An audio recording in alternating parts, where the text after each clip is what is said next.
والسلام على رسوله الكريم أما بعد فقد قال الله تعالى في كلامه المجيد وفرقانه الحميد أعوذ بالله من الشيطان الرجيم بسم الله الرحمن الرحيم إن الله وملائكته يصلون على النبي يا أيها الذين آمنوا صلوا عليه وسلموا تسليما اللهم صل على محمد وعلى آل محمد كما صليت على إبراهيم وعلى آل إبراهيم إنك حميد مجيد اللهم بارك على محمد وعلى آل محمد كما باركت على إبراهيم وعلى آل إبراهيم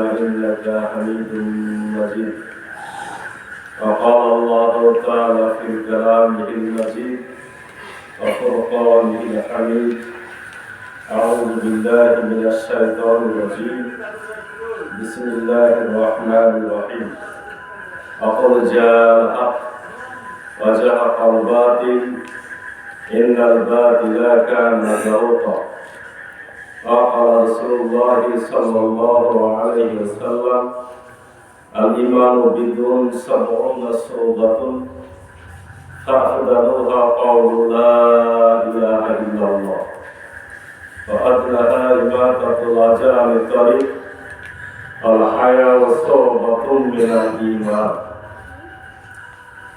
সম্মানিত মসজিদে উপস্থিত মুসল্লিয়ানে কেরাম এবং মাইকের আওয়াজ যতদূর পর্যন্ত পৌঁছচ্ছে সে পুরুষ এবং মহিলা মা এবং বোনেরা সবাইকে অন্তঃস্থল থেকে মোবারকবাদ জানাই এবং আশা করছি যে আপনারা একটু আমাদের আলোচনা যে যেখানে থাকুন না কেন শোনার চেষ্টা করবেন। কারণ হলো যে বর্তমান মুসলিম জাতির বড় যে সমস্যা, সে সমস্যাটা হচ্ছে জ্ঞানের সমস্যা। আমাদের জ্ঞানের ক্ষেত্রে আমরা অনেক দুর্বল হয়ে যাওয়ার কারণে আমাদের উপরে আজকে বিধর্মীরা অন্য জাতির লোকেরা আমাদেরকে কাবু করে রেখেছে, পরিণত করে রেখেছে।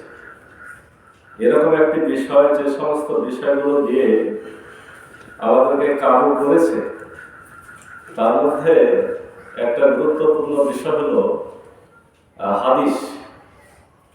হাদিসের মধ্যে রব্বুল আলামিন যেহেতু কোরআনুল কারীমকে সংরক্ষণের দায়িত্ব নিয়েছেন, পবিত্র কোরআনুল কারীমে রব্বুল আলামিন বলছেন ইন্না নাহনু নাযালনা যিকরা ওয়া ইন্না লাহু লাহাফিজুন। নিশ্চয়ই কোরআন আমি নাযিল করেছি, আর এই কোরআনকে সংরক্ষণের দায়িত্ব আমি নিজেই গ্রহণ করেছি। কোরআনুল কারীম যেহেতু রব্বুল আলামিন নিজের দায়িত্ব নিয়ে নিয়েছেন, এই জায়গাতে তারা হাত খেলাতে পারেনি।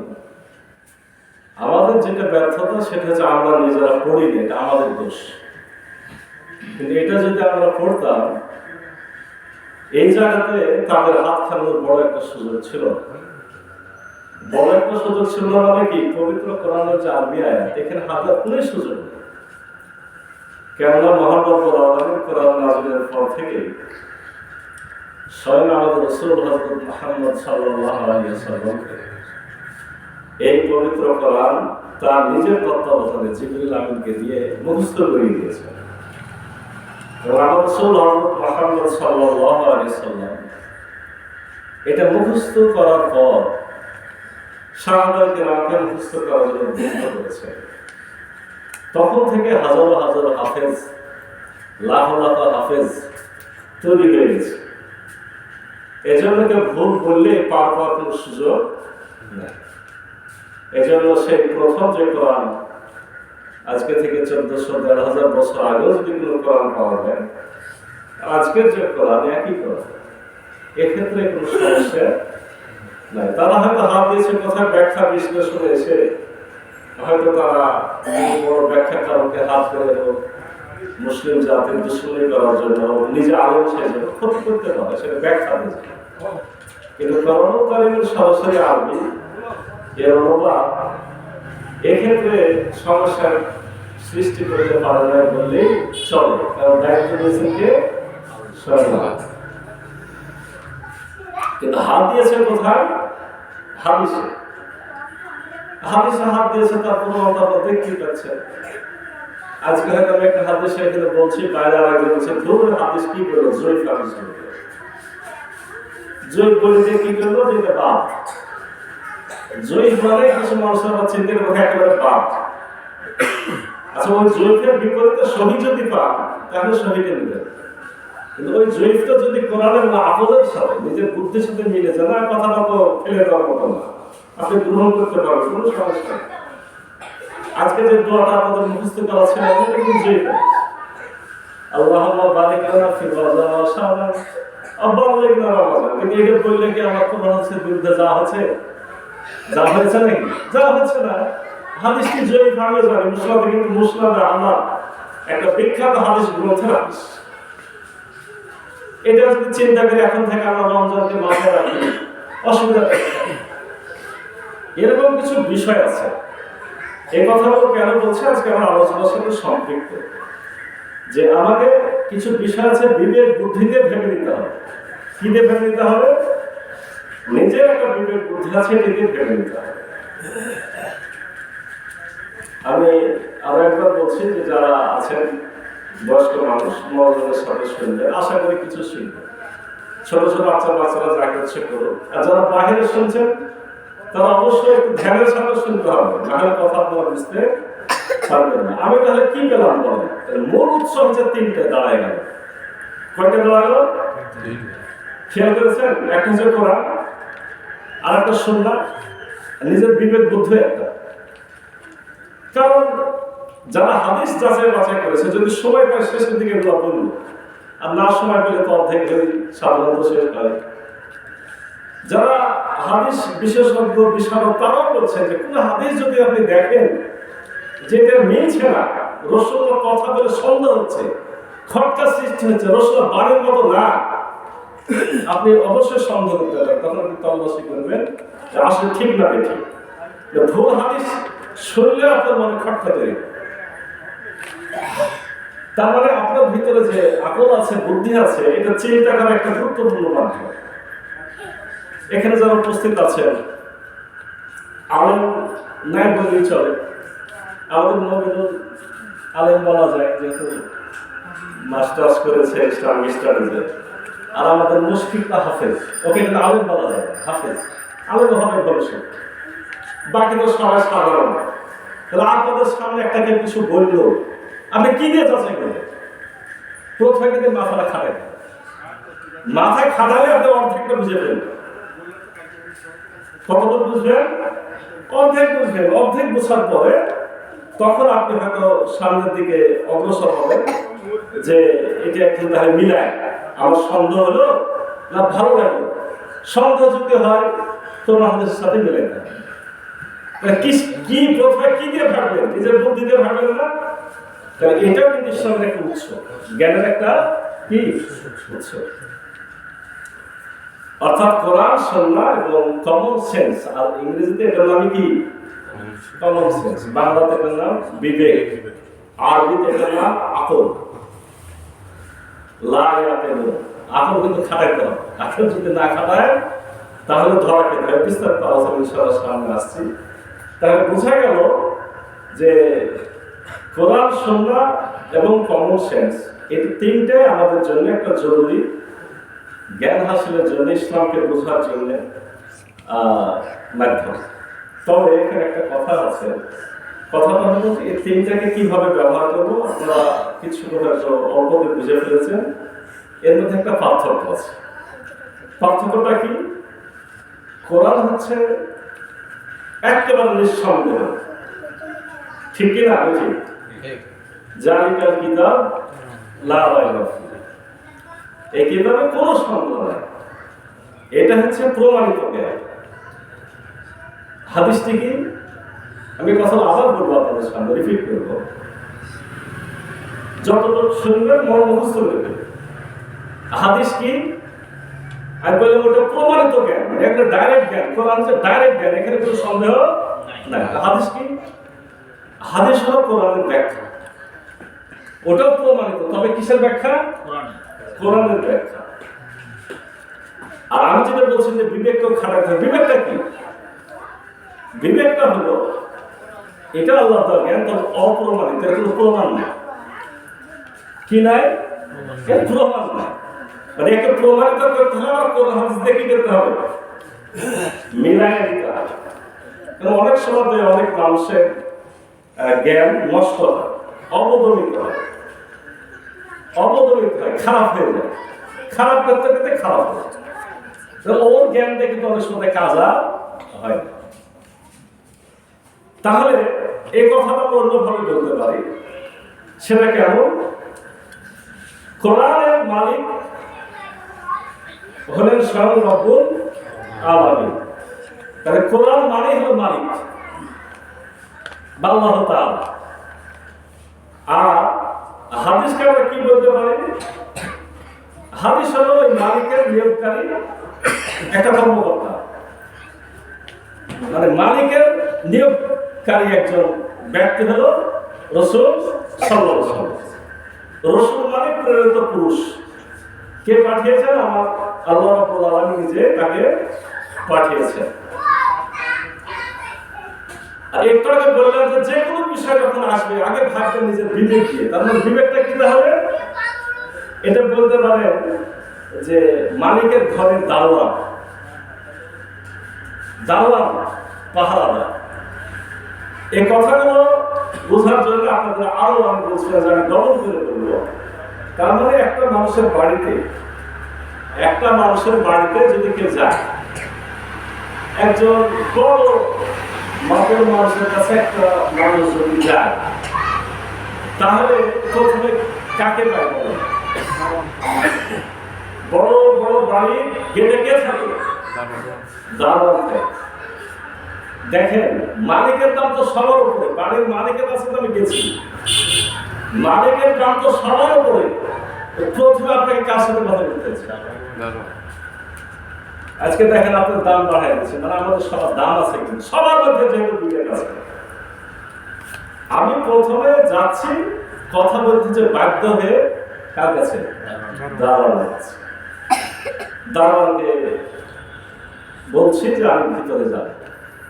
দারোয়ান যদি চেনে যে না এটা তো আমার মালিকের নিয়ম, তাহলে তো কোনো কথাই না, কথা বলা লাগে না, এমনি বলবে যে আপনি ভিতরে চলে যান, আমি ভিতরে চলে যাব। দারোয়ানের যদি সন্দেহ হয় তাহলে একটু দাঁড়ান, আমি কি করি? যোগাযোগ করতে যে দুই জায়গাতে সে যোগাযোগ করতে পারে। সরাসরি মালিকও জিজ্ঞাসা করতে পারে, আবার যদি মালিকের আবার ঊর্ধ্বতন কর্মকর্তা, এখনকার যুগে পিএস থাকে বা ম্যানেজার থাকে বা একজন বড় কর্মকর্তা, তাকেও জিজ্ঞাসা করতে পারে। কিন্তু দারোয়ান যদি দেখে যে ডাইরেক্ট মালিকের ওপর যদি বুঝতে সমস্যা না হয়, তাহলে কি আর ম্যানেজার তো জিজ্ঞাসা করবে? মনে করেন যে মালিকের ছেলে এসেছে, দেখতে পাচ্ছি না ছেলে, কাকে জিজ্ঞাসা দরকার আছে? ওকে কিছুই বলবে না, বরং দেখার সাথে সাথে গেটটা আগে খুলে দেবে। কিন্তু যদি সন্দেহজনক হয় তখন কথা বলার প্রশ্ন আসে। এক্ষেত্রে মালিক যদি পেয়ে যায় কোনো সমস্যা নাই, কোনো কারণে মালিক যদি বাড়িতে না থাকে, তাহলে তো অবশ্যই তখন আমার কোথায় যেতে হবে? ওই যে ম্যানেজারের কাছে যেতে হবে। তার মানে কি বুঝলেন বলেন? আপনার কিন্তু বিরাট একটা মৌলিক জ্ঞান শিখে নিলেন। সেটা কি? যে আমাদের হলো মূল হলেন জ্ঞানের ঘরের মালিক মহান রব্বুল আলামিন। আমরা সেখানে যাচাই করব জ্ঞানকে, কোন জ্ঞানকে? আমরা বিবেকে যেটাকে জাগ্রত হচ্ছে সেটাকে। যদি কোনো কারণে কোরআনে না পাই, মানে মালিক না থাকে বাড়িতে, তখন আমরা যাবো কোথায়? রাসূল সাল্লাল্লাহু আলাইহি ওয়াসাল্লামের সুন্নাতে। তিনি তো ম্যানেজার বা ব্যাখ্যা করেন। কিন্তু আমি তো প্রথমেই আল্লাহর কিতাবে পেয়ে যাই, তাহলে কি হাদিসে যাওয়ার দরকার আছে? হাদিসে যাওয়ার কোনো দরকার নাই। যদি কোনো ঝামেলা হয়, সমস্যা হয়, বুঝতে অসুবিধা হয়, কখন যাবো আমি? আমাদের দেশে মানুষেরা আরো দুটো জ্ঞানের কথা বলে, একটা নাম ইজমা, একটা নাম কিয়াস। ওটা অনেক দূরে, কোরআনও পেলাম না, হাদিসও পেলাম না, নিজেও বুঝলাম না। যদি কোনোভাবে বোঝা সম্ভব হয় তখন সেটা খুঁজলে আমরা বুঝতে পারি, প্রয়োজন সাপেক্ষ, এটা অনেক দূরে। আপনার যদি আকল বা বিবেক, নিজের বুদ্ধি ভালো থাকে, আপনি কোরআন থেকে বুঝে নেবেন। কিছু সমস্যা থাকতেই পারে, সমস্যা আছে বলে রব্বুল আলামিন আমাদের রাসূল হযরত মুহাম্মদ সাল্লাল্লাহু আলাইহি ওয়াসাল্লামকে ব্যাখ্যাকারী হিসেবে পাঠিয়েছেন। তখন আমরা অবশ্যই রাসূলুল্লাহ সুন্নাতে যাব। এই দুটোর মধ্যে 99% সমাধান হয়ে যায়। এরপরে যদি কোনো কারণে না পাওয়া যায়, তাহলে পূর্ববর্তী মনুষ্যরা, যুগের আলেমেরা কি চিন্তা করেছে, কি ভেবেছে, সেটা আমরা দেখতে যাব। সম্মানিত মুসল্লিরা, এই কথাগুলোকে আমি আরেকবার আপনাদের সম্মুখে একটা কথা বুঝে শেষ করে এটি আলহামদুলিল্লাহ। এতক্ষণ যে কথাগুলো বললাম, এই কথাগুলোকে আমি আরেকবার ভাগ করে দিচ্ছি। খেয়াল করে যে কোরআন, হাদিস বা সুন্নাহ, হাদিস বলেন বা সুন্নাহ বলেন, কোরআন, সুন্নাহ আর আকল, বাংলা বিবেক বা কমন সেন্স, এই তিনটা তাহলে কি জিনিস? এটার ব্যাপারে আমি বলতে পারি একটা দিক দিয়ে, এই তিনটার মধ্যে কোনো পার্থক্য নেই। কোন দিকে পার্থক্য নাই? তিনটে জ্ঞানের উৎস, তিনটে আপনাকে ভাবতে শেখায়, তিনটে আপনাকে চিন্তা করতে শিখায়। আপনি তিনটার যে কোনো একটা যদি অস্বীকার করেন, আপনি কাফের। এ জায়গা থেকে ভাববে যে আবার কোন ঝামেলা পেল। কোরআন অস্বীকার করলে কাফের আমরা জানি, হাদিস অস্বীকার করলে কাফের না। হাদিস অস্বীকার করলে আপনি কাফের হবেন যদি প্রমাণিত হয়ে যায় এটা সঠিক হাদিস। আপনি বুঝে নেন এটা সঠিক হাদিস, আপনি যদি অস্বীকার করেন আপনি কাফের। তাহলে কোরআন অস্বীকার করলেও কাফের, হাদিস অস্বীকার করলেও কাফের। এখন বলবেন যে বিবেক বুদ্ধিকে অস্বীকার করলে কি হবে? ওটা অস্বীকার করলেও কাফের। আপনি বলবেন এই কথা, কাফের যদি বলতে থাকলে কোরআনে থাকতে হবে। কাফের বলতে হলে কি থাকতে হবে? কোরআনের কথাটা থাকতে হবে। সূরা মুলকে বলা হয়েছে যে যখন জাহান্নামীরা জাহান্নামে যাবে, জাহান্নামে যাওয়ার পরে জাহান্নামের ফেরেশতারা তাদেরকে জিজ্ঞাসা করবে, তোমরা কেন আসলে? তোমাদের কাছে কি কেউ যায়নি? তোমাদেরকে কোরআন বুঝায়নি? আমি আমার ভাষা করছি, কিন্তু কোরআনে আয়াতগুলো আছে। একটা পর্যায়ে তারা বলবে ক্বালু লাউ কুননা নাসমাউ আও নাকিলু মা কুননা ফি আসহাবিস সাঈর। তারা বলবে আমরা যদি শুনতাম, তাদের কথাগুলো শুনতাম, নবী রাসূলের কথা শুনতাম, কোরআনে আয়াতগুলো পড়ে শোনাতাম, যদি শুনতাম, আর নাকিলু এবং আকলকে খাটাইতাম, আকলকে তাদের বিবেকের কথা আসলে আসতো না, শুনতাম এবং বিবেককে খাটাতাম।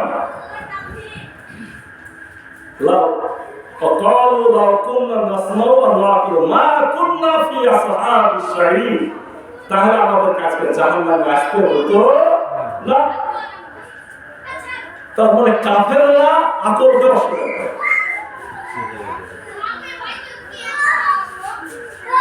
আমাদের তিনটা জিনিসের দরকার আছে না? বলেন, কোরআনও যেমন দরকার আছে, সুন্নাহ যেমন দরকার আছে, আকলেরও দরকার আছে। কোন একটা অস্বীকার করলে আমরা কি হয়ে গেলাম? আমরা কাফের। এই একটু খেয়াল করেন। তবে তিনটে সমান নয়, এটা আগে বলেছি, আমরা সাজায় বলছি, তিনটা কিন্তু সমান নয়, তিনটা শুধু পার্থক্য আছে। প্রথম পার্থক্য কি বলেছি? প্রমাণিত আর অপ্রমাণিত। কোরআন হলো প্রমাণিত, হাদিস প্রমাণিত যদি সঠিক হাদিস, কিন্তু আকলটা কি? অপ্রমাণিত। অপ্রমাণিত ব্যাখ্যা আপনাদের কিভাবে বোঝাবো বলেন? অপ্রমাণিত বলেছি এর আগে, তারপর বলেছি আকল নষ্ট হয়। আকল আবার কি হয়? নষ্ট হয়। কিন্তু আমাদের বিবেক বুদ্ধি সবার সঠিক কি ছিল? একটু বিবেক বুদ্ধির কথা শোনেন মন দিয়ে। আমাদের বিবেক বুদ্ধি সবার পরিষ্কারই ছিল। এই হাদিসটি কোথায় পায়? আল্লাহ রাসূল হযরত মুহাম্মদ সাল্লাল্লাহু আলাইহি ওয়াসাল্লাম বলেছেন, প্রত্যেক শিশু ফিতরাতের উপরে জন্মগ্রহণ করে। ফিতরাত বলতে কি বোঝানো হয়েছে? যে মানব ধর্ম সঠিকের উপরে জন্ম নেয়। কিন্তু তার পিতা মাতা তাকে ইহুদি বা খ্রিস্টান। তাহলে আপনি যখন জন্ম নেন তখন আপনাকে যে আল্লাহ বিবেক দিয়েছে, বিবেকটা একেবারে সঠিক থাকে, ওই কোরআনের মতোই সঠিক থাকে। কিন্তু পিতা মাতা ইহুদি খ্রিস্টান বানায়, তার মানে কি? এবং রসুল উদাহরণ দিয়ে বলছেন যে যখন একটা বাচ্চা, উটের বাচ্চা জন্মগ্রহণ করে, ওই হাদিসের ব্যাখ্যা রসুল আবার দিয়েছেন। হাদিসকে বোঝাতে রসুল ব্যাখ্যা দিয়েছেন, যখন একটা উটের বাচ্চা জন্মগ্রহণ করে তখন কি তোমরা নাক কান কাটা দেখতে পাও? তো না, কে নাক কান কাটে? পরেও নাক কান মানুষরা কাটে। অর্থাৎ আমরা সঠিকের উপরেই জন্ম নিই, কিন্তু সমাজ, পিতা মাতার চাল চলো, বাপ দাদার রেওয়াজ, অমুকের কথা, অমুকের বক্তব্য শুনতে শুনতে শুনতে আমাদের বিবেকটা নষ্ট হয়ে। এই নষ্ট হতে পারে, এই জন্য এটা নাম অপ্রমাণিত। আধুনিক যুগের কম্পিউটার, যারা কম্পিউটার চালায় তারাকে জিজ্ঞেস করবে কম্পিউটারে ভাইরাস ঢুকে। কি ঢুকে? কম্পিউটার, ভালো কম্পিউটার আজকে কিনে নিয়ে আসলেন, ভালো চলছে, চলতে চলতে হঠাৎ করে কম্পিউটার ভারী ভারী না, কাজ দেরিতে গেছে, কিছুদিন পর একটা ফাইল হঠাৎ করে নষ্ট হয়ে গেছে, আর একদিন গেছে যে লিখছে তো লিখার উল্টা পাল্টা হয়ে গেছে। বুঝলেন কি ঢুকেছে? প্রথমে কি খারাপ ছিল? প্রথমে ভালোই ছিল, পরে বাহিরের কোন জ্ঞান, মানুষেরই তৈরি করা দুষ্ট লোকদের কিছু চক্র এগুলো তৈরি করে, তাদের ব্যবসা বাড়ানোর জন্য কম্পিউটারটাকে নষ্ট করার চেষ্টা করে। তাহলে আমার জিনিস তো ঠিকই ছিল, অন্য কিছু ঢুকে আমার জিনিসগুলোকে কি করলো? নষ্ট করলো। একসময় কম্পিউটার কাজই করে না। তার মানে কিছু মানুষের বিবেক মরেও যায়, কিছু মানুষের বিবেক মরেও যায়। ওদের ব্যাপারে সব বাকারা আল্লাহ বলেছেন, খাতাম আল্লাহু আলা কুলুবিহিম ওয়া আলা সামিহিম ওয়া আলা আবসারিহিম গিশাওয়াতুন ওয়া লাহুম আযাবুন আযীম। তাদের অন্তরে মোহর মেরে দেওয়া হয়েছে, তাদের চোখ আছে তারা দেখে না, কান আছে তারা শোনে না, তাদের উপর স্বামী দিব মহা আযাব, মহা শাস্তি। তার মানে অন্তরটা, বিবেকটা, আকলটা কিছু মানুষের একদম একসাথে কি হয়? নষ্ট হয়ে যায়। এই জন্য আপনি বলছেন যে আমি বিবেক থেকে কথা বলছি না, আমি এটাকে প্রমাণিত এই জন্য নিব না যে আপনার বিবেক তাজা না মরা, এটা আমি কিন্তু জানি না। তবে নিজে নিজে যদি গবেষণা করেন, চিন্তা করেন, অনেক সময় নিজে বুঝতে পারবেন যে আমি ঠিক বলছি না, ঠিক বলছি। পরের কথা শুনে বোঝা মুশকিল, কোন স্বার্থে বলছে, কেন বলছে, এটা আমরা জানি না। এই জন্য কেউ কথা বললে যতই বলুক যে বিবেক থেকে বলছি, আমরা দাবি করি যে তুমি বাবা এর ব্যাপারে রেফারেন্স না, এটা কোরআনে পেয়েছো না হাদিসে পেয়েছো। তোমার যতই সঠিক কথা হোক না কেন, তুমি এটা কোরআন থেকে মিলিয়ে বলছো না একা একা বলছো।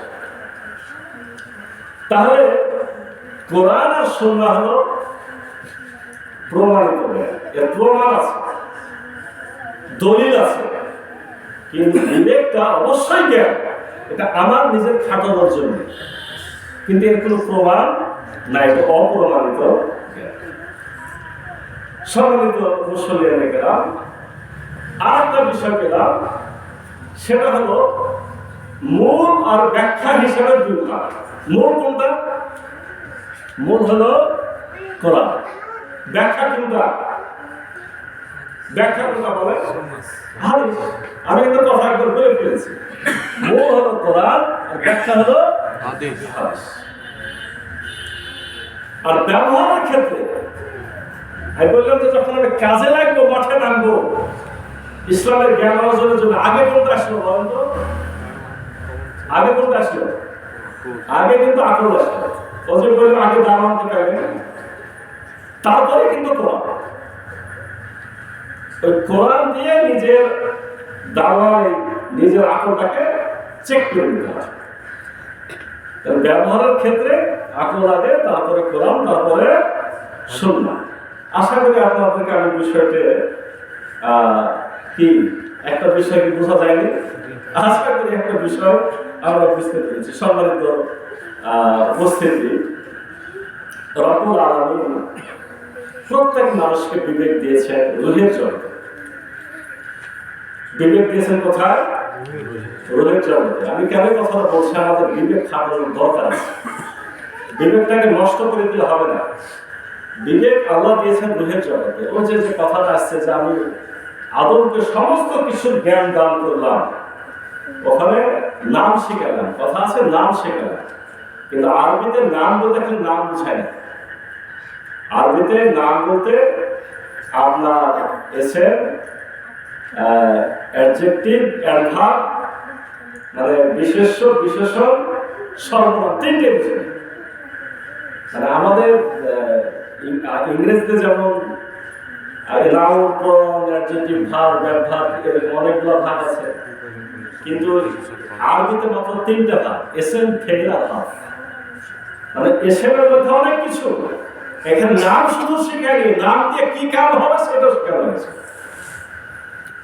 আমাদের পিতাকে শিখানো ছিল মানে কি? মনে করছেন আমাকে শেখায়নি? আমাদেরও কেলা সাল্লাহ দিয়েছে। একই জায়গাতে আমাদের সকল রুহকে তৈরি করা হয়েছে।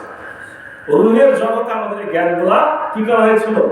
জ্ঞানগুলো দান করা হয়েছিল। কিন্তু বর্তমানে একটা বড় সমস্যা হয়েছে। ইতিহাস অনেক কিছু বলছে, এখন ভূমিকামূলক কথা বলছে। সময় পেলে সময়ের মধ্যে আমাকে যেহেতু থাকতে হবে, তার বাইরে তো যেতে পারবো না।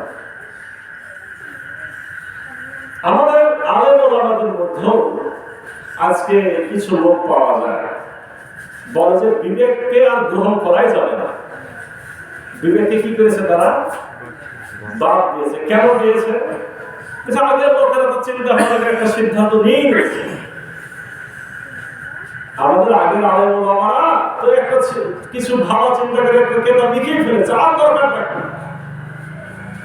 কিন্তু ইজতিহাদ, গবেষণা চলবে কিয়ামত পর্যন্ত। কোরআন কারিমে অনেক কথা আছে যে কথাগুলো আগের মানুষরা বুঝতো না। এমনকি আমার রাসূল হযরত মুহাম্মদ সাল্লাল্লাহু আলাইহি ওয়াসাল্লাম আল্লাহ জ্ঞান দিয়েছিলেন, তার কাছে সঠিক জ্ঞান ছিল, কিন্তু বোঝাতে যে তখনকার মানুষরা যেটা বুঝতো সেভাবেই বুঝে। যেমন যে দাজ্জালের কথা আসছে, পাখির ঘাড়ে চড়ে বেরোয়া। এখন আমরা বুঝতে পারছি পাখি মানে যে দ্রুত যান, এটা বোঝা যাচ্ছে। একসময় সূরা জালের তোমার আমলগুলোকে দেখানো হবে। কেমন করে দেখানো হবে এটা কিন্তু ব্যাখ্যা কোনো কেমন আগে পাওয়া যায় না। ভিডিও তৈরি হওয়ার আগে বোঝানো যেত না। দেখানো হবে বলতে তাহলে বোধহয় লেখাটাকে দেখানো হবে বা কোনো অভিনয় করে দেখানো, এক একজন এক একটা ভেবেছে। এখন যখন কম্পিউটারের যুগ, ভিডিওর যুগ, এখন তো বোঝা যাচ্ছে যে ছবি তুলে দেখাতে হবে। কি তাহলে এখন যেটা আমরা বুঝছি, আগেকার মানুষের সবগুলো বুঝতে পেরেছে? কারণ এই কোরআন তো কিয়ামত পর্যন্ত আমাকে আপনাকে চালাবে। কারণ এর মধ্যে এমন কোনো অনেক কথা আছে যেগুলো অনেক বেশি ব্যাখ্যা বিশ্লেষণ করে আমরা অনেক জ্ঞান এখন হাসিল করতে পারি। তাহলে কেউ যদি বলে যে বিবেকটাকে বাদ দিয়ে দিতে হবে, এটা কি কোনো সঠিক কথা হবে? সঠিক কথা হবে। আচ্ছা, এই কথাটা কেন বিবেককে বাদ দেওয়ার প্রশ্নটা উঠেছিল? আমি কালকে পরশু সকালবেলা আপনারা যারা ছিলেন, আল্লাহ রাসূল হযরত মুহাম্মদ সাল্লাল্লাহু আলাইহি ওয়াসাল্লাম দুনিয়া থেকে বিদায় নিলেন। বিদায় দেওয়ার সাথে সাথে কিন্তু ফেতনা তৈরি হয়েছে। কিন্তু যারা বড় মানুষ আছেন মনোযোগের সাথে শোনেন, আবু বকর সিদ্দিক রাদিয়াল্লাহু আনহুকে রাসূলুল্লাহ দাফন কাফনের পরের দিনে 4টা যুদ্ধ পরিচালনা করেছে। 4টা যুদ্ধ। কয়টা যুদ্ধ? 4টা যুদ্ধ। সাহাবা কিরাম বলছিল, আমিরুল মুমিনিন বা খলিফাতুল মুসলিমিন, রাসূলুল্লাহ কেবল মারা গেলেন, কেবল দাফন কাফন করেছি, মন তো আমাদের ভালো নাই। তো এরকম যদি এখনো যুদ্ধ করতে হয় কেমন দেখায়? কটা দিন দেরি করেন, কয়টা দিন কি করেন? দেরি করেন। আবু বকর সিদ্দিক রাদিয়াল্লাহু আনহু না, এখন যেতে হবে না, তোমরা যদি কেউ না যাও আমি একাই যাবো, একাই মরে চলে যাবো। না, আমি একাই যাবো, যুদ্ধ করবো, প্রয়োজনে মরবো অথবা বেঁচে আসবো। এবং তিনি সত্যি তাই করেছেন। বাড়িতে ঢুকলেন, জামা কাপড় যুদ্ধের করলেন, উট বা ঘোড়া চলে বের হয়ে গেছে।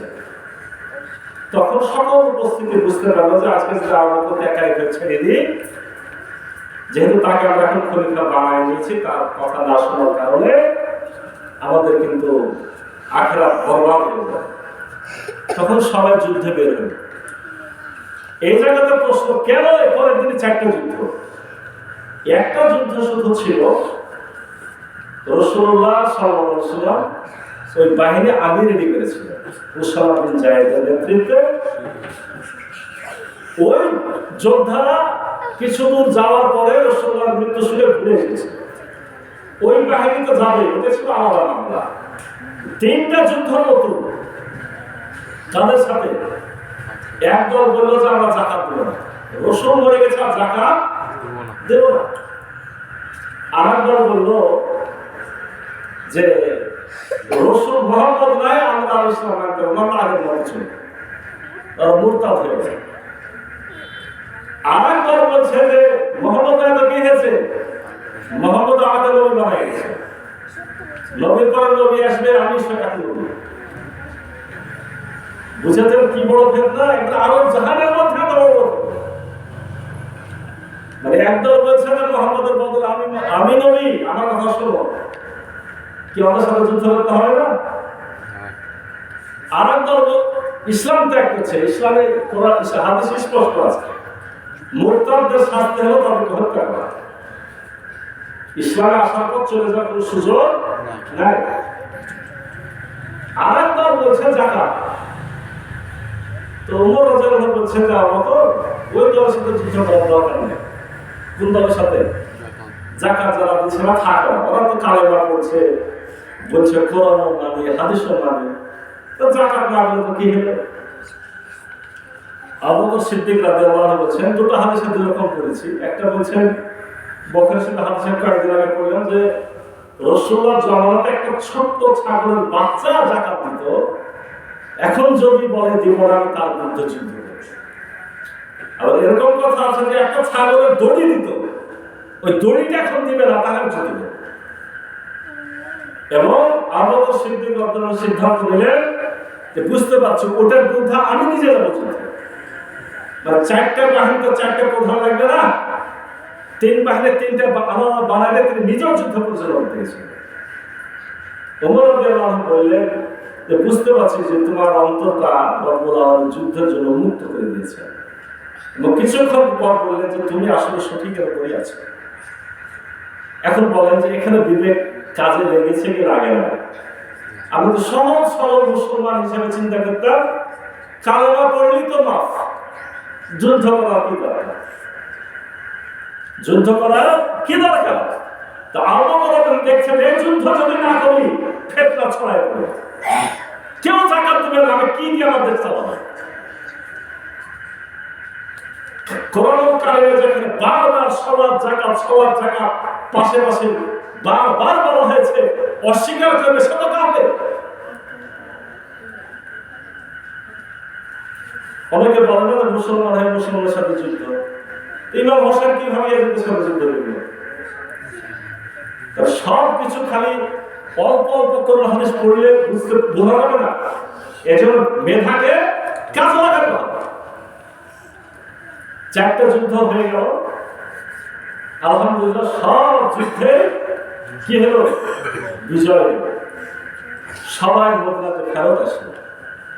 আসার পর সবাই মিলে বলল, আবু বকর, তুমি আমাদের যোগ্য পরীক্ষা, তুমি যদি আজকে যুদ্ধ পরিচালনা করতে না নির্দেশ দিতে, আমরা সবাই এক পক্ষে ছিলাম, আর তুমি একাই একদিকে ছিলে।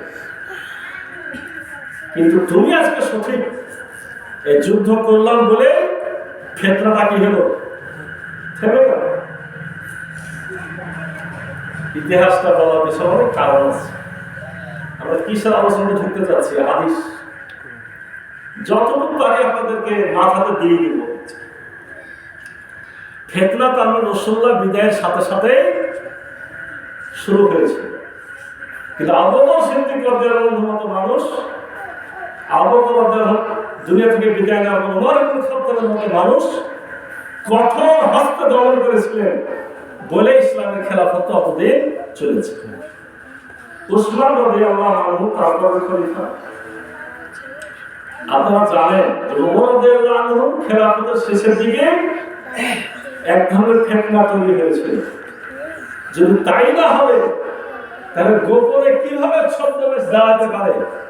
এখানে উমর যেমন আল্লাহু আকবার বলছে, আর এখান থেকে আবু লুলু, আল্লাহ ছিল আবু লুলু গোলাম, এক গোলাম দুধারি তরবারি দিয়ে ফজরের সময় অন্ধকারের মধ্যে, তখন এরকম বাল্ব লাইট ছিল না, যেমন দাঁড়াচ্ছেন সাথে সাথে এমন ভাবে পেটে ঢুকেছিল, যেহেতু দুদিকে এদিকেও ছোড়া এদিকেও ছোড়া, চতুর্দিকে ধার।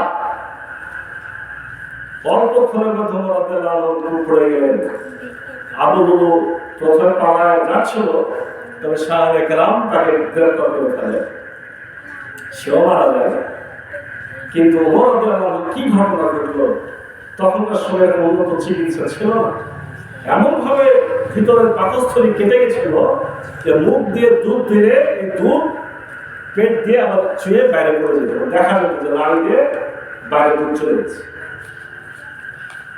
2 দিন বা 3 দিন বেঁচে থাকার পরে তিনি দুনিয়া থেকে বিদায় নেন। এই ক্ষেত্রটা কেন?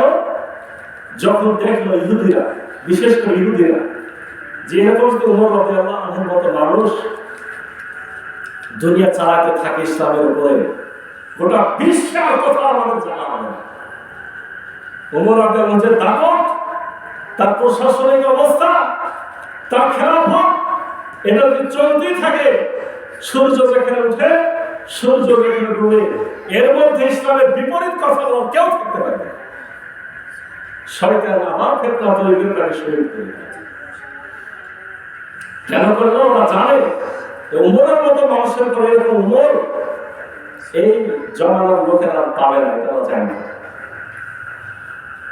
ঠিক তাই ওমরের পর ওসমান রাদিয়াল্লাহু আনহু যখন ক্ষমতা আসলেন, ওমর রাদিয়াল্লাহু আনহু যে পরিমাণ শক্তিশালী ছিলেন, যে পরিমাণ সতর্ক ছিলেন, দাপট ছিল, কঠোরতা ছিল, ঠিক তার বিপরীত ছিল ওসমান রাদিয়াল্লাহু আনহু। নরম সরল ভদ্র মানুষ। তিনি ওমরের মতো প্রথম দিকে কয়েক বছর চলেছেন, তারপরে তার আত্মীয়-স্বজনেরা, তার ঘরের লোকেরা এসে গদি দখল করা শুরু করে। নরম মানুষ ঢুকে দেখা যাচ্ছে দামি দামি মানুষকে সহায় ওই সব জায়গাতে এসে আপনার ওসমান রাদিয়াল্লাহু আনহুর বংশের লোকেরা গদিতে বসতে শুরু করে, এবং তারা মানের লোক ছিল না। এই কারণে ফিতনা তৈরি হলো, এবং এই ফিতনা তৈরি করার পিছনে ছিল একজন ইহুদি, তার নাম ছিল আব্দুল্লাহ ইবনে সাবা। এই বংশ কাজগুলো করেছে। একদিকে ওসমান রাদিয়াল্লাহু আনহু গদি দিয়েছে, না আপনার বংশ লোক ভালো, ওকে গদিতে বসাইছে। আরেকদিকে অন্যদিকে বলেছে, দেখছো নিজের লোককে গদিতে বসাই দিল। বুঝতে পেরেছেন? মানে ভালো মানুষের সুযোগ দিয়েছিল। শেষের দিকে কি হয়েছিল আপনারা জানেন? ওসমান রাদিয়াল্লাহু আনহুকে 40 দিন পর্যন্ত তার বাড়িতে বিদ্রোহীরা যারা তাকে হত্যা করতে চায় ঘেরাও করে গেছে।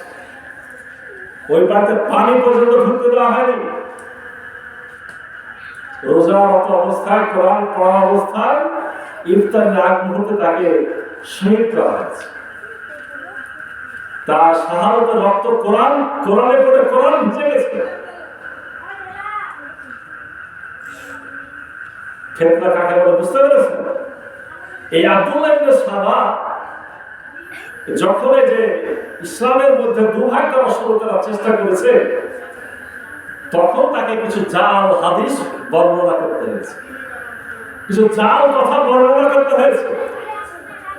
তাহলে জাল হাদিস শুরু হয়েছে কখন? উসমান রাদিয়াল্লাহু আনহু শেষের দিকে। এবং এই আব্দুল্লাহ ইবনে সাবা যখন মারা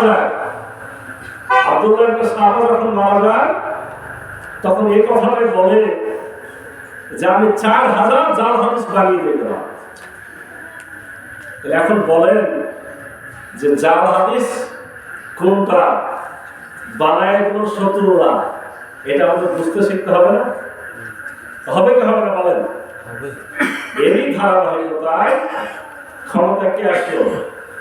আলী রাদিয়াল্লাহু আনহু। আমি এত বড় ইতিহাস আর বলবো না, শেষ করে দিচ্ছি। আলী রাদিয়াল্লাহু আনহু ক্ষমতা আসার পরে ওই বিদ্রোহীরা জানসমাকে হত্যা করেছে। আলী রাদিয়াল্লাহু আনহু মদিনাতে শহীদ হলেন, আর ওসমা আয়েশা রাদিয়াল্লাহু আনহা হজে গেছেন, অন্য সাহাবীদের কাছে।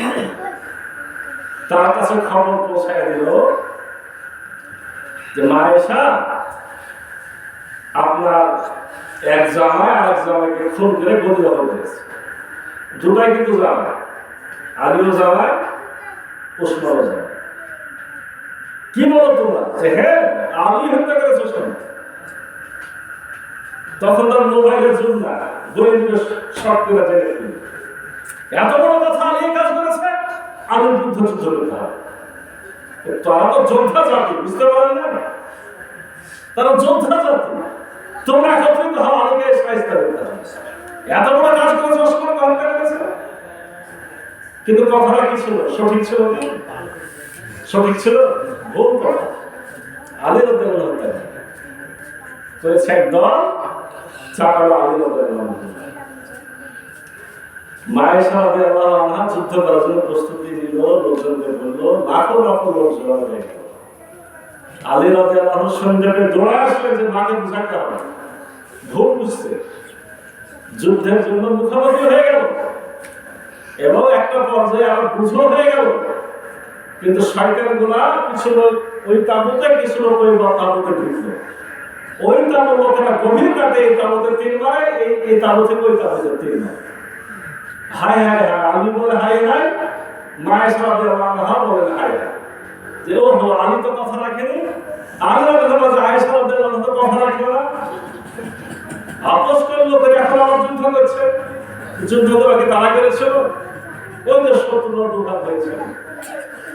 আমি কথাটা চলে আসছি, এই সময়তে এসে একটা পর্যায়ে সবই ঠিক হলো, কিন্তু মুআবিয়া রাদিয়াল্লাহু আনহু তাকে বিদ্রোহীরা খেপাই দিল যে আপনি প্রথম মানুষ, বয়স্ক মানুষ, যোগ্য মানুষ, আলীর কাছ থেকে ক্ষমতায় নিন।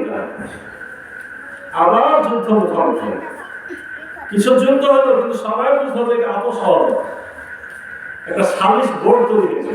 আমরা গণতন্ত্র মাঝে সালিশ বোর্ড বানাই না, এই সালিশ বোর্ডকে কেন্দ্র করে যত ফেতনা তৈরি। সালিশ বোর্ডে এসে দেখা গেল যে আলী রাদিয়াল্লাহু আনহু সত্যের পক্ষে থাকলেও মুআবিয়া রাদিয়াল্লাহু আনহুর পক্ষে যারা ছিল তারা ছিল খুব চালাক শত্রু। সালিশ বিচারগুলো তোমার সঙ্গে চালাকি চতুর্দিকে পাড়া হবে। এই সালিশে বলা যায় আলী রাদিয়াল্লাহু পক্ষে আবু মুসা আশআরী রাদিয়াল্লাহু আনহু পরাজিত। তখন একদল লাভ দিয়ে উঠে বলে যে এরা সবাই কাফের। আসল জায়গায় চলে এসেছি, যদি কিছু না বলতে পারে এই ঘটনা বলে শেষ করবো, আপনারা কি বুঝবেন কেন কাফের? সালিশ বোর্ড তৈরি করাটাই কুফরি। কোরআন হাদিস থাকতে কেন সালিশ বোর্ড হবে?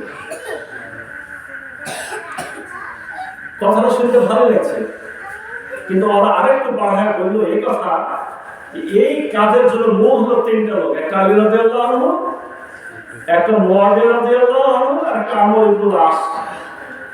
এই তিনজনকেই খুনকে ফেলতে হবে। এই যারা খুন করার জন্য উঠে পড়ে লেগেছিল তাকে বলা হয় খারেজি। কি বলা হয়? খারেজি। এবং তাদের দ্বারা পরবর্তী সময়ে আলী রাদিয়াল্লাহু শেষে বাধ্য হয়ে খারেজিদের সাথেও যুদ্ধ করলেন এবং খারেজিরা একসঙ্গে গোপনে আলী রাদিয়াল্লাহুকে ওই ফজরের সময় ফজরের নামাজের জন্য ওমর রাদিয়াল্লাহু মারা গেছিলেন হলো মসজিদের মধ্যে, আর আলী রাদিয়াল্লাহু বাড়ি থেকে মসজিদের রাস্তাতে যাচ্ছিল, রাস্তার মধ্যে অন্ধকারে শহীদ করে দেওয়া হলো। যখন শহীদ করে দেওয়া হলো, এতদিন তো একটা দল ছিল খারেজি খারাপ, এবার আরো দুটো দল তৈরি হলো।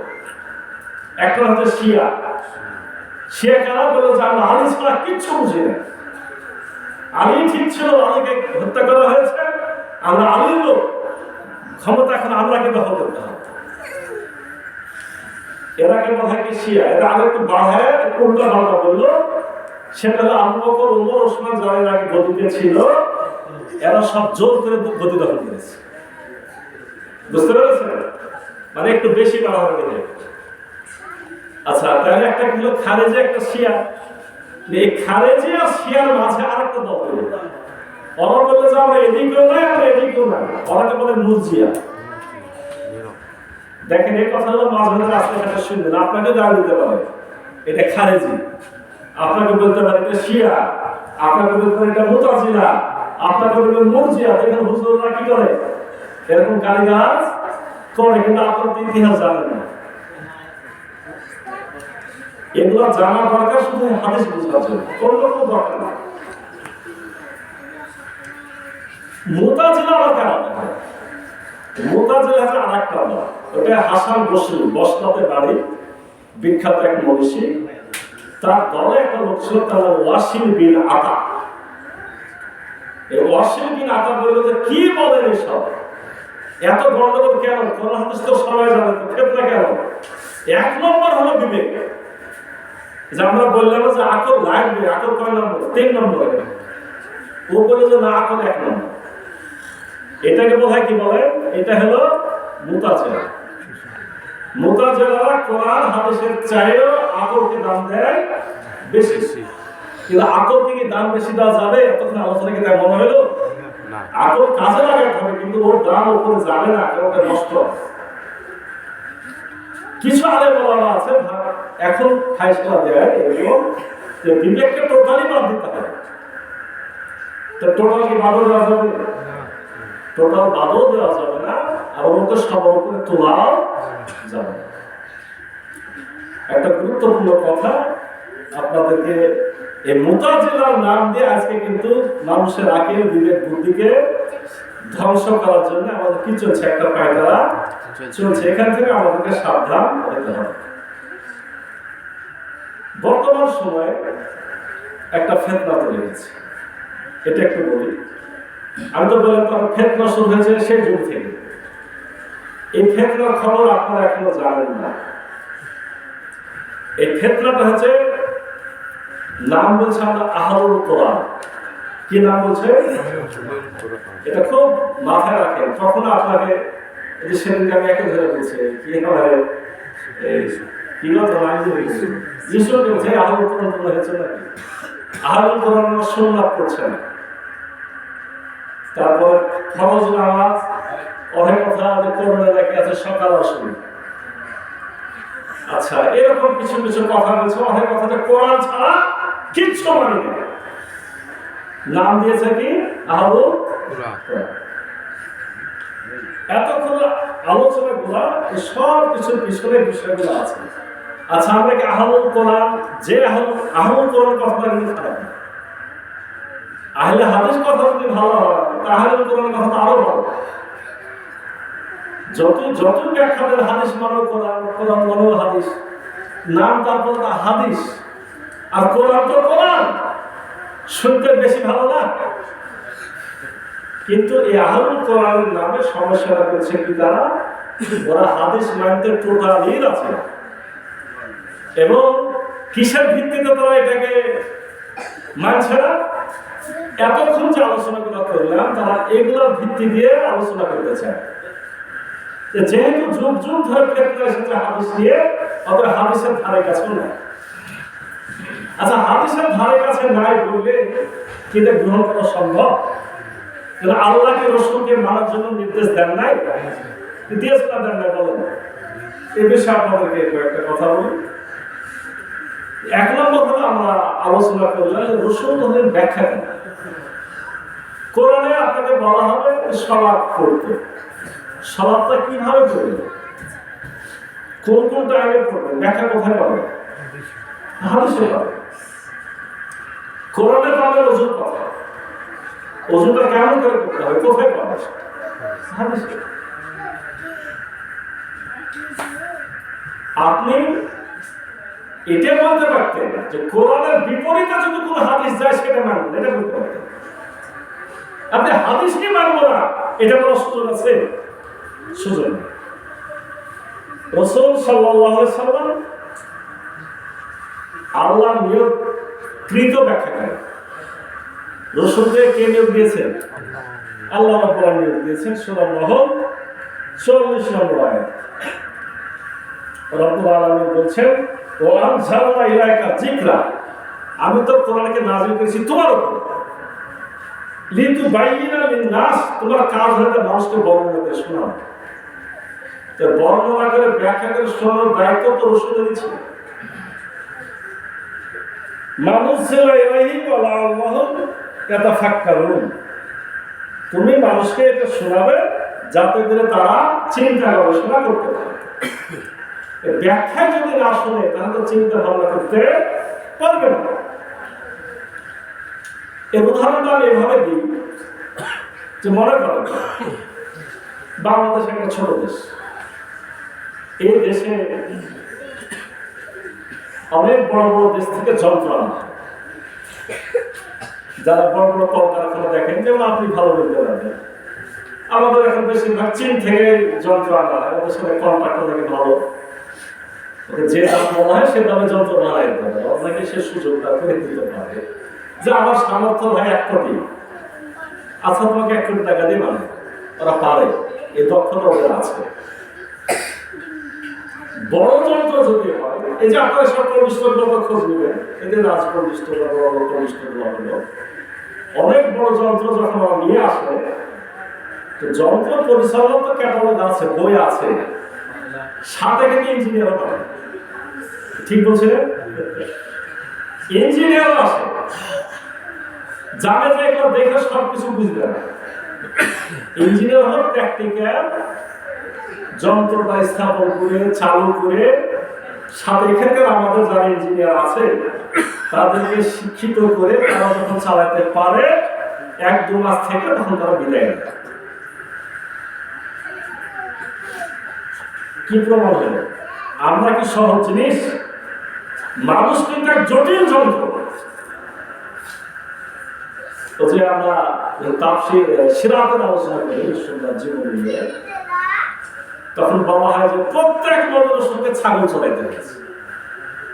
কেন? ছাগল এমন একটা জাত, ও নিজের ভালোটা বুঝে না। একটু হয়তো পানি আছে, টানবার ওই পারে গেলে ঘাস, ও যদি বলে যাবো না, গলা ধরে টানে হিচকাকে পাবে না। কি আপনার করেছিল কি একাধিক দেহ করার কথা? আমরা তো সবাই গ্রামের মানুষ, তার মানে আমরাকে আমাদের নবীর সঙ্গে আল্লাহর পক্ষ থেকে যে টেনে পার করার চেষ্টা করে, আমরা যেতে চাই না। আমরা জটিল যন্ত্র। এই জটিল যন্ত্র পরিচালনার জন্য রব্বুল আলামিন কোরআন পাঠাইছেন, ক্যাটালগ। কিন্তু ওই ক্যাটালগ অনুযায়ী কিভাবে আমরা চলবো, ইঞ্জিনিয়ার যখন বিদেশ থেকে এসে শিক্ষা দিয়ে যায়, আমার রাসূল ওইভাবে শিক্ষা দিয়ে দুনিয়া থেকে বিদায় নিয়েছে। এখন যদি বলেন যে আমরা ওই দিব না, ওই চীনের ইঞ্জিনিয়ার বুঝি না, ওইসব ট্রেনিং ফ্রেনিং দরকার নাই, আমরা বই পড়ে পড়েই সব করবো, এই দেশের মূর্খরা তো জীবনও চালাতে পারবে না। পারবেলা বলে তো ইঞ্জিনিয়ারকে পাঠানো গেছে। আল্লাহ তো জানেন যে খালি কেতাব ধাম করে ফেলে দিলে হবে না, এটাকে গোটা জীবনকে প্র্যাকটিস করে মানুষের সাথে দেখাই দিতে হবে। এরকম ইঞ্জিনিয়ারকে যদি আপনি অস্বীকার করেন, জীবনে তো বুঝতে পারবেন। জীবনে কোরআন বোঝা সম্ভব হবে না, বরং অনেক অঘটন ঘটবে। এরপরে আপনাদেরকে এই বিষয়ে ডকুমেন্ট দিতে পারি। সূরা বাকারা 129, 151, সূরা জুমা 2, সূরা আলে ইমরান 164। চারটা জায়গাতে একই ধরনের কথা আছে, চারটা আয়াত কাছাকাছি একই রকম। যেমন একটা আয়াত বলি, সূরা বাকারা 129 নম্বর আয়াত, 151 নম্বর আয়াত, কামা সাল্লা ফিকুম রাসূলুল্লাহ মিনকুম ইয়াতলু আলাইকুম আয়াতিনা ওয়া ইউযাক্কিকুম ওয়া ইউআল্লিমুকুমুল কিতাবা ওয়াল হিকমাতা ওয়া ইউআল্লিমুকুম মা লাম তাকুনু তা'লামুন। তোমাদের শুনে এক অর্থ আল্লাহ বলছেন, কামা আরসালনা ফিকুম, তোমাদের মধ্যে রাসূল, আমি তোমাদের মধ্য থেকে একজনকে আমি রাসূল করে পাঠিয়েছি। তোমাদের মধ্যে তোমাদের জন্য একটা রাসূল আমি পাঠিয়েছি। কেন পাঠিয়েছি? ইয়াতলু আলাইকুম আয়াতিনা, তার কাজ হলো কোরআনের আয়াত তোমাদের তেলাওয়াত করে শোনানো। এক নম্বর হলো কোরআনের আয়াতকে তেলাওয়াত করে শোনানো। আর যাক্কিকুম, দ্বিতীয় কাজ হলো ওই কোরআন দিয়ে কিভাবে পরিশুদ্ধ হতে হয়, ভালো মানুষ হতে হয়, সেটা শিক্ষা দেওয়া। দেখেন এখান থেকে কথা শুরু হলো, খালি যদি কোরআনের আয়াত তেলাওয়াত হতো তাহলে তো সমস্যা একটা ছিল না। প্রয়োজনে আল্লাহ নিজে কোরআনটাকে নামায় দিত, ফেরেশতারা পড়তো, মানুষরা শুনতো। কিন্তু দ্বিতীয় শব্দ শুরু হলো যাক্কিকুম, খালি কোরআনটা দিইনি, ওই কোরআন দিয়ে তোমাদের পরিশুদ্ধ করানোর জন্য তাকে পাঠিয়েছে। আর ইউআল্লিমুকুমুল কিতাবা ওয়াল হিকমা, তিন নম্বর হলো কিতাবের জ্ঞান দেওয়া। কোরআনের আয়াত আর কিতাব, এখানে পার্থক্যটা কি? একই কথা বলা হচ্ছে না? এখানে তাফসীর করেছেন যে এখানে কথা বলা বোঝে না, এই কিতাব মানে ওই কোরআনের ব্যাখ্যা করাটা তার দায়িত্ব ছিল। আর হিকমা শুধু ব্যাখ্যা নয়, অতি উঁচু মাত্রার জ্ঞান প্রদান করা, হিকমা দেওয়াটাও তার দায়িত্ব ছিল। তাহলে চারটে কাজ, এবং কোরআন কারীমের চারটে আয়াতে আল্লাহ নির্দেশ দিয়েছেন। এগুলোকে অস্বীকার করার সুযোগ আছে? কেউ যদি বলে যে আমি রাসূলের হাদিস মানি না, তাহলে কি তার এই বিষয়গুলো থাকবে? কেমন করে পরিশুদ্ধ হতে হবে, কেমন করে কোরআনের ব্যাখ্যা বুঝতে হবে, কেমন করে ইবাদত করতে হবে, সে জীবন জানতে পারবে?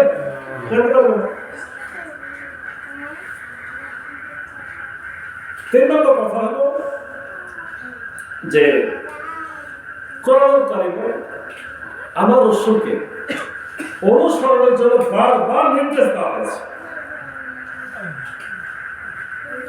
বারবার কি করা হয়েছে? নির্দেশ দেওয়া হয়েছে। আল্লাহ রাব্বুল আলামিন এমন কথা বলছেন, রাসূলকে মানা মানে আমাকে মানা, রাসূলকে অনুসরণ করা মানে আমার অনুসরণ করা। আবার সূরা আলে ইমরানে বলা হয়েছে, কুল ইন কুনতুম তুহিব্বুনাল্লাহ ফাত্তাবিউনি, তোমরা যদি আমার ভালোবাসা পেতে চাও, আল্লাহর ভালোবাসা পেতে চাও, তাহলে আমার অনুসরণ করো। মানে আল্লাহ শুধু বলতেছেই ভাবে, বলে দাও তোমার অনুসরণ করলে আল্লাহর ভালোবাসা হবে। ইউহিব্বুকুমুল্লাহ, তাহলে লাভ কি হবে? আল্লাহ তোমাদেরকে ভালোবাসবে। রাসূল অনুসরণ করলে আল্লাহর ভালোবাসা পাওয়া যাবে, আর আল্লাহর ভালোবাসা পেলে আল্লাহ আমাদেরকে ভালোবাসবে। ওয়াগফির লাকুম যুনুবাকুম, আমাদের গুনাহ খাতাগুলো আল্লাহ মাফ করবে। আবার পরের আয়াতে বলা আছে, ফাইন তাওয়াল্লাহ, কেউ যদি তোমাকে অস্বীকার করে, ফাইনাল্লাহা লা ইউহিব্বুল কাফিরিন, তোমাদের জানা উচিত আল্লাহ কাফেরদেরকে পছন্দ করেন না।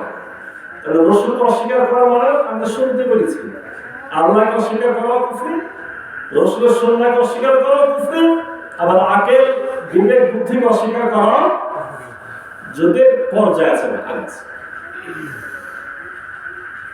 তাহলে আমরা এ পর্যন্ত অনেকগুলো বিষয় কিন্তু বুঝে ফেলেছি, মানে এর ইতিহাস। তবে একটা বিষয় আরেকটু ক্লিয়ার করে দিই, তারপর আর একটা পয়েন্ট এখানে সুবিধা হয়। যে আমি একটু আগে যে বলছিলাম যে আলী রাদিয়াল্লাহু আনহুর সময়তে যে 4টা দল তৈরি হয়েছে, এই 4 দল আমাদের কাজ কি ছিল? বললে যে মূল কাজ ছিল যে জাল হাদিস তৈরি করা। কেন জাল হাদিস তৈরি করা তাদের দরকার ছিল, এই বিষয়কে একটু বলা দরকার। জাল হাদিস তৈরি করার পিছনে মূলত কয়েকটা কারণ ছিল। এর কারণের মধ্যে 1 নম্বর কারণটা ছিল রাজনৈতিক কারণ। সে সময় ফিতনাটা এসেছিল রাজনৈতিক কারণে। একেবারে মনে করেন যে আলী রাদিয়াল্লাহু আনহু শহীদ হলেন, ওসমান রাদিয়াল্লাহু আনহু শহীদ হলেন, আলী রাদিয়াল্লাহু আনহু মুআবিয়া রাদিয়াল্লাহু আনহু যুদ্ধ হলো, এর একটা পর্যায়ে আবার ইমাম হাসান শহীদ হলেন, ইমাম হুসাইন শহীদ হলেন, ইয়াজিদ ক্ষমতা, সেসব রাজনৈতিক কারণ ছিল। এই রাজনৈতিক কারণ বলতে একজন আরেকজনকে ভালো প্রমাণ করা। এমনি এমনি বললে তো শুনবে না, যদি বলতে পারে কোনোভাবে যে রাসূল বলেছে, এরা এই কাজগুলো করতে পারে। আমি কয়েকটা ডকুমেন্ট করে দিচ্ছি, এবং ওদের কথাকে যে কথাটা বলুক না কেন, এই কথাটা লোকেরা যদি বিশ্বাস করে, জনগণ যদি না মানে, তাহলে তো ক্ষমতা টিকে রাখা যায় না। এর জন্য তো আমি কাজগুলো করি। আর একটা কারণ ছিল, বা আছে, এখনো আছে, এটা হচ্ছে ধর্মীয় কারণ। রাজনৈতিক কারণও এখনো আছে। অনেক সময় তো অনেকেই দেখবেন যে এমনি মানুষ নামক থেকে না মানুষ, তো কোনো সময় নিজেকে একটু পাকাপোক্ত করতে হলে ধর্মের দোহায় ধর্মের লেবাস লাগায়। এখনো রাজনৈতিক কারণে কিছু মানুষ কিছু কথাবার্তা তৈরি করে, বলাবলি করে। তবে ধর্মীয় কারণে যেটা ফিতনা তৈরি হচ্ছে, এটা আরো ভয়ঙ্কর। এই যে বলা হয়ে থাকে, সবের যত হাদিস দেখবেন, সব এই কাজে এত সব, এই কাজে এত সব, বলা হয় তার 75 ভাগই হলো জাল জয়ীফ অথবা মৌজু, বানোয়াট। ওদের নিয়তে ভালো, ওরা বলে যে আমাদের নিয়ত তো ভালো। কি নিয়ত ভালো বাবা? তো নিয়ত ভালো হলো এই, এরকম কথাতে মানুষেরা দেখে দেখে কি করবে, আগায় আসবে। কিন্তু রাসূলুল্লাহ সাল্লাল্লাহু আলাইহি ওয়াসাল্লামের নামে যদি আপনি একটা মিথ্যা কথা বলেন, আপনার জন্য জাহান্নাম অবধারিত। আপনি একটা লোকের ভালো কথা আনবেন, মিথ্যা কথা বলে, এটা কি ঠিক? আপনার তো কপাল আপনি পোড়ায় না। ওরা বলে যে মানুষকে একটু বেশি ইবাদত বন্দেগীর উৎসাহিত করব, পরকালের পুরস্কারকে লোভনীয় এবং শাস্তিকে ভীতিময় করব, এই জন্য এরকম কিছু কথা বলি। কিন্তু ওরা জানে না এই কথা বলতে যে নিজেদেরকে ধ্বংস করেছে। আর একটা হলো ব্যক্তিগত কারণ। ব্যক্তিগত কারণের মধ্যে ব্যক্তিগত স্বার্থ। একটু ব্যতিক্রম কথা না বললে হুজুরের তো দাম হয় না, বুঝলেন না? আজ তুমি গল্প আমি নিজের কাগজ শুনেছি, ওই কোন গ্রামের একটা বখেটা লোকের তৈরি শোনা গল্প এমন করে এসে মাহফিল শুরু করে দেয়, মনে হয় যে এই কথাটা করে দাঁড়িয়ে শুনে গেছে। কেন করে? হুজুরের দাম ভালো, নতুন একটা কেচ্ছা কাহিনী। আমি এমন কেচ্ছা বলতেও শুনেছি, বলেছে, স্বীকার করেছে, আমি এই কেচ্ছাটা রাস্তাতে আস্তে আস্তে বানিয়েছি, বাসে চড়ে আস্তে আস্তে কি করেছি, তৈরি করেছি।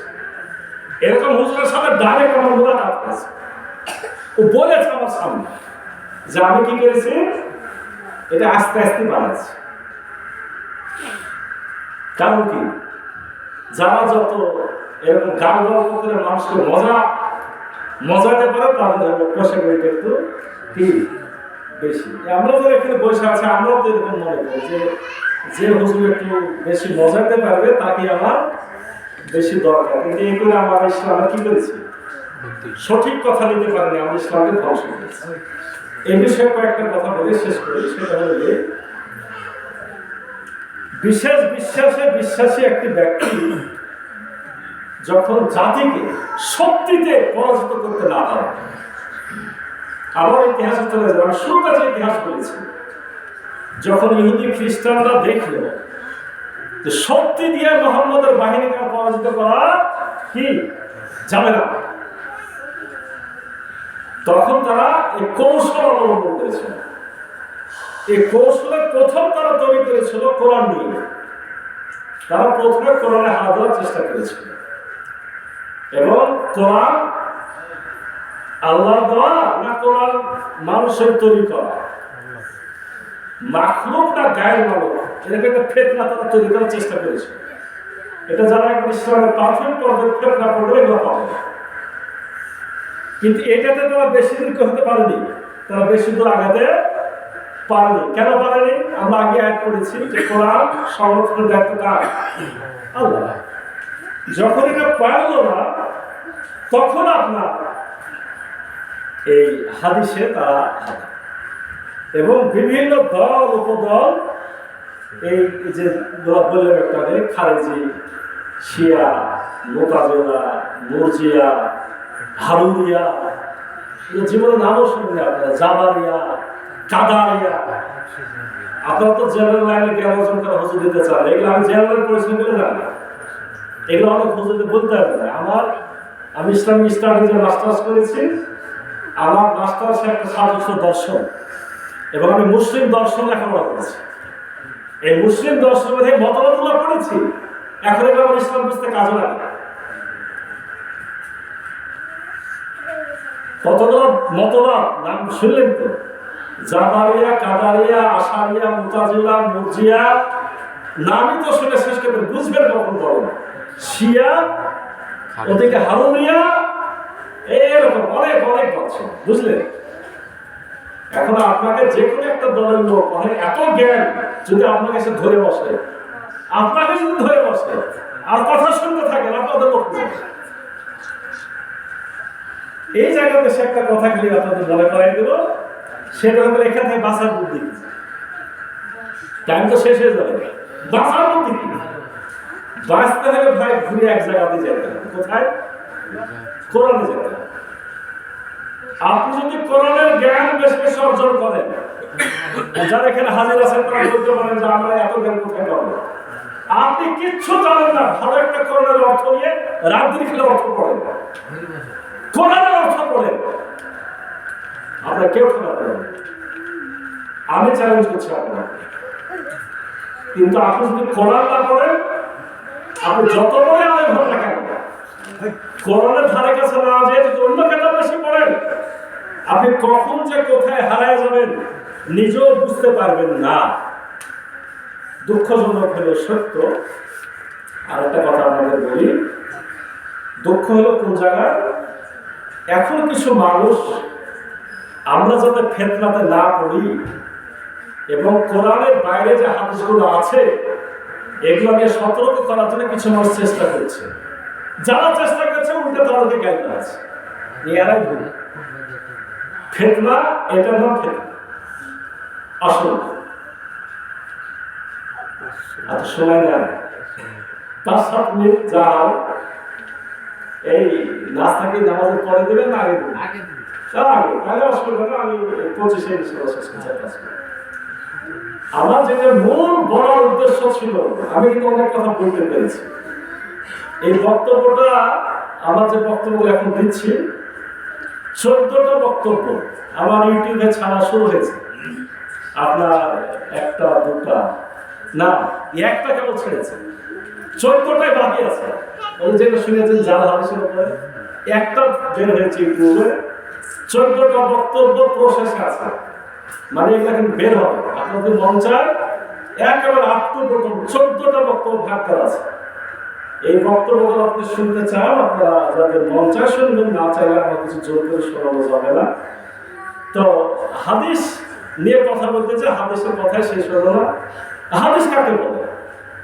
5 মিনিটে হাদিস আমরা মনে করি হাদিস মানেই বোঝায়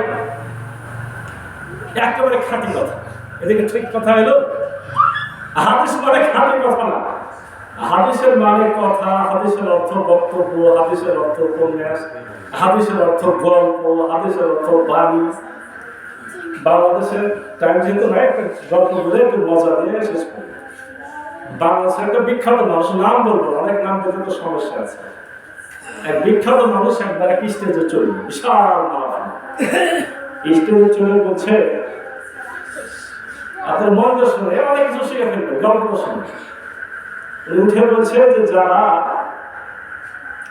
দুনিয়াতে পান খায়নি, মন শুনে, যারা দুনিয়াতে পান খায়নি, পান খাওয়া শিখেওনি, তারা যদি জান্নাতে জায়গাও থাকে তো জান্নাতের হুরেরা ঝাঁটার বাড়ি দিয়ে তাকে দুনিয়ায় পাঠায় দিবে, দিয়ে বলছে হাদিস।